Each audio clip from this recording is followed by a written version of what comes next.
Influencia social y cultural de la lengua escrita. Comencemos con entender un poco qué es lengua.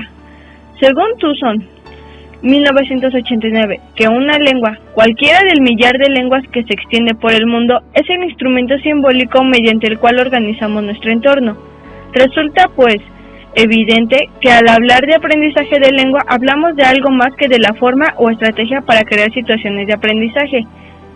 La lengua escrita, como afirma Goody en 1977, el acceso a la lengua escrita cambia por un lado el estilo cognitivo y por el otro la organización social.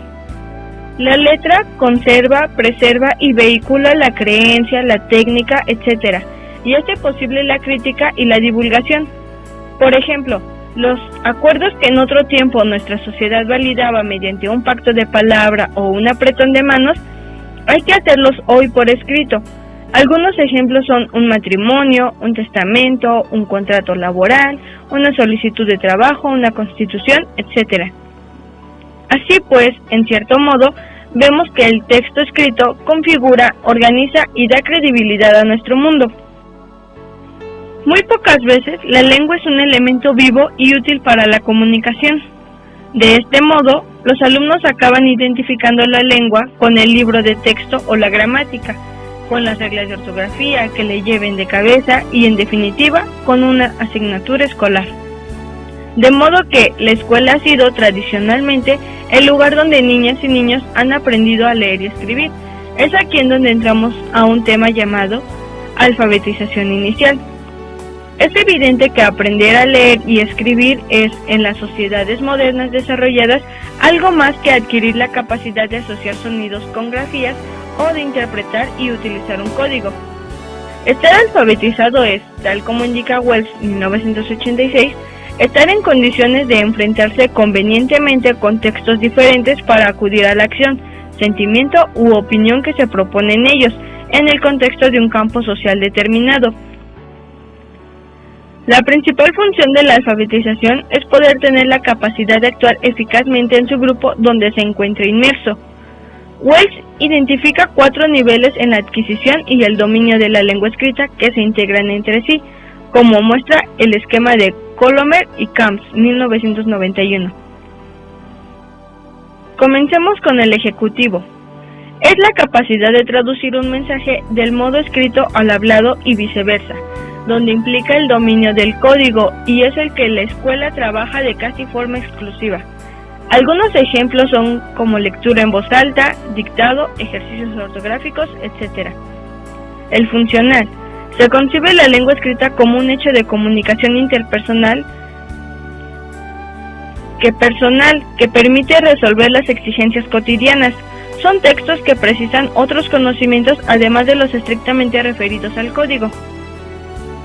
El instrumental, que nos permite buscar y registrar información escrita. El dominio instrumental del lenguaje oral y escrito es la vía de acceso a los demás conocimientos. El último nivel es el epistémico, donde se refiere al dominio de lo escrito como la de una forma de pensar y de usar el lenguaje de manera creativa y crítica. Anna Teberovsky nos dice que al comenzar el aprendizaje de la lectura y la escritura, los niños pequeños se encaran de forma global a partir de su participación en actividades de lectura y de la posibilidad de realizar producciones escritas. Ferreiro y Teberovsky, desde la perspectiva constructivista, han identificado algunas fases de este proceso de construcción viéndolo desde la perspectiva evolutiva, donde dice que analiza cómo los niños elaboran hipótesis sobre el funcionamiento de la escritura a partir de la información que obtienen del ambiente. Otra perspectiva, vista inaugurada por Brice Head, consiste en que el aprendizaje de la lectura y la escritura consiste en una práctica social, donde la relación con el libro y la lectura se remontan al ambiente familiar de la primera infancia. Para el aprendizaje del lenguaje escrito, lo podemos ver también dentro de 4 teorías cognitivas: el condicionamiento operante de Skinner, la teoría psicogenética de Piaget, el aprendizaje significativo de Ausubel y la teoría sociocultural de Vygotsky. Delia Lerner nos dice que el desafío que hoy enfrenta la escuela es el de incorporar a todos los alumnos a la cultura del escrito. que lo necesario es hacer de la escuela una comunidad de escritores. Pero lo real es que es una tarea difícil, ya que los propósitos en la escuela a leer y escribir es diferente de los que orientan la lectura y la escritura fuera de ella. La cantidad de palabras e imágenes nos saturan al punto de aturdirnos. No podemos escuchar todo con atención. Las palabras se nos transforman en ruidos.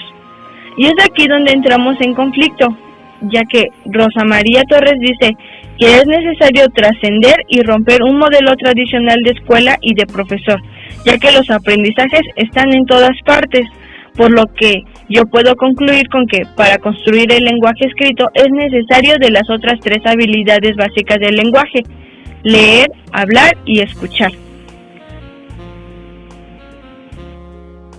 Por todo lo anterior presentado, yo concluyo que el lenguaje es una cooperación global.